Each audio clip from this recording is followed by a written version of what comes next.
Hi friends, it's Tuesday, so I have a tip for you. Today is about shopping and whether or not you should buy organic, and I get asked this question a lot.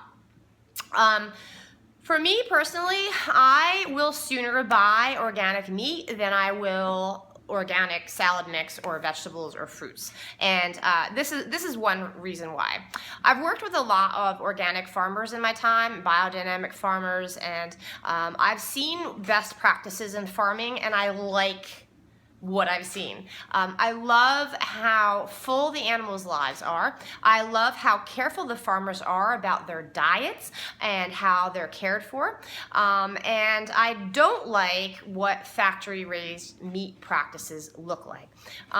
Whether you want to see them or not, you may have seen coming up in your news feed video clips of some factory farm practices, and they're not pretty or pleasant or humane for that matter. And humanity aside, the way that these animals are fed should be something that you should consider. Most cattle, for instance, are fed a corn diet or grains, okay? And I was just having this conversation with a client today. I don't know about you, but I know what happens to corn when I eat it. It's not exactly what you'd call well digested, let's put it that way, okay? And this is one of the reasons why cows are always being fed antibiotics, or why there's this issue of antibiotics, because they're always getting sick. Their digestive systems are torn up and they're prone to infection, so farmers have to submit antibiotics on a more regular basis. Also, they're grain-fed. If they're not corn-fed, they're grain-fed. And I know a lot of brands out there advertise grain-fed as though that's a good thing. I know in my own diet, I generally stay grain-free. We know by now what it does both to gut health as well as blood sugar and digestion and all of that stuff. So why would I eat animals that are fed to foods that I try really hard to avoid myself, right? Not to mention the way that the animals are raised. They're raised to have the money part of their physique built up, right? Chickens, for instance, chicken breast. I pick up chicken breasts from like just a regular brand, and those chicken breasts are the size of my head. Those are some big boob chickens. But that's because they're bred that way, and these chickens are falling over because their breasts are too big and too heavy. That's not right. That's not normal, and that's not what I want to put in my body. So if they're given the choice between organic, celery and organic beef, I'm gonna put my money on the beef. I know it gets pricey, and we have budgets to mind, but so are doctors' bills, right? That's why we do the things that we do, so that we can be proactive about our health. And this is another way that we can do that. The other things that I buy organic are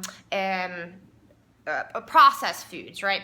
Pre-packaged foods. Let's be honest. We all have to take shortcuts sometimes. We're not all cooking whole food, clean eating every single night of the week. If you are, awesome. Can you come work for me and tell me how you do that? There's always shortcuts that we're going to have to take. Which products are we picking off the shelves, though, to help us with those shortcuts? It really is, it behooves you to go organic in that direction, because the ingredients list is legible, and it doesn't require a bookmark, right, to read.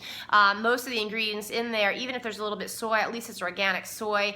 You can recognize the ingredients. They don't load them up with stuff. So things like condiments, any kind of pre-mixed anything, cereals, if you buy cereal, oatmeal, that sort of thing, or even like gravy mixes, or there's a lot of like dump meals out there that have condensed chicken soup, which is nasty. If you ever look at a Campbell's soup can of condensed chicken soup, it's horrible, or creamy chicken soup. But it does make a crock pot meal really tasty. So there are brands, organic brands, versions of them out there that aren't loaded up with preservatives and cornstarches and all of that you can use in place of that. So The two things that I recommend to buy organic would definitely be meats, any way that you can, particularly cured meats, bacon or deli meats, anything like that. You'd want to try to choose organic if you can, and then processed packaged foods, cereals, condiments, salad dressings, all that good stuff. All right. In a few weeks, we're going to be having, or I'm going to be announcing, at least in a few days, a field trip for a grocery store field trip. I thought it would be fun if we all get together, and I'll give you a shopping list, and we'll go around the store and take a look at some of the things that we may or may not buy and why, and that sort of thing. So if you're into that, awesome. Leave a comment down below, and I'll get on to planning that. Thanks, guys.